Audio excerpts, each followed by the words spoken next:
विकसित अर्थव्यवस्था की वजह से दुनिया का केंद्र बन रहा है हमारा देश। भारत छोड़कर जाने वाले अब लौटने की राह देख रहे हैं। नमस्कार, उदय इंडिया में स्वागत है आपका। मैं हूं अंशुमान आनंद। वित्त वाणिज्य मंत्रालय ने यह जानकारी दी है कि भारत की मजबूत आर्थिक वृद्धि के चलते विदेश जाने वाले स्टार्टअप्स अब घर लौटने की राह देख रहे हैं, क्योंकि डिजिटल अर्थव्यवस्था के साथ ही आर्टिफिशियल इंटेलिजेंस जैसी उभरती प्रौद्योगिकियों में डेटा सेंटर भविष्य में भारत की वृद्धि की चाबी के तौर पर सामने आ रही है। इसकी वजह से भारत की वृद्धि दर अन्य उभरती हुई बाजार अर्थव्यवस्थाओं की तुलना में लगभग दोगुनी हो चुकी है, जो कि रिवर्स फ्लिपिंग यानी कि भारतीय मूल की कंपनियों के भारत में वापस लौटने को बढ़ावा दे रही है। अभी प्रवृत्ति बढ़ रही है कि जो भारतीय कंपनियां बाहर जाके कारोबार कर रही थी, अब वो अपने देश स्वदेश लौटने की राह देख रही हैं। भारतीय स्टार्टअप्स जो कभी पूंजी तक पहुंच और कर लाभ के लिए विदेश चले गए थे, अब वो स्वदेश लौट रहे हैं।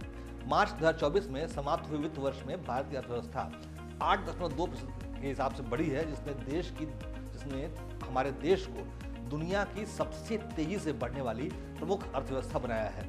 आर्थिक मोर्चे पर भारत हर रोज नए नए कीर्तिमान बना रहा है।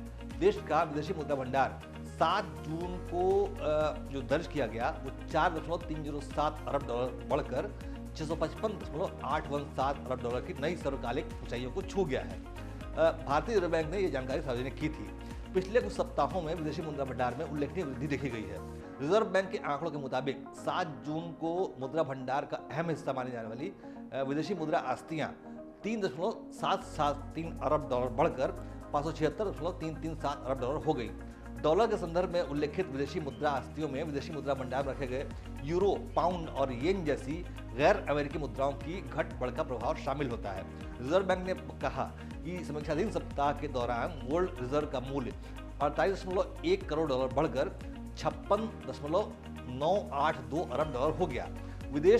विशेष आहरण अधिकार यानी SDR 4.3 करोड़ डॉलर बढ़कर 18.161 अरब डॉलर हो गया है। रिजर्व बैंक ने यह भी बताया कि अंतर्राष्ट्रीय मुद्रा कोष यानी IMF के पास भारत की आरक्षित जमा भी 1 करोड़ डॉलर बढ़कर 4.336 अरब डॉलर हो गई है।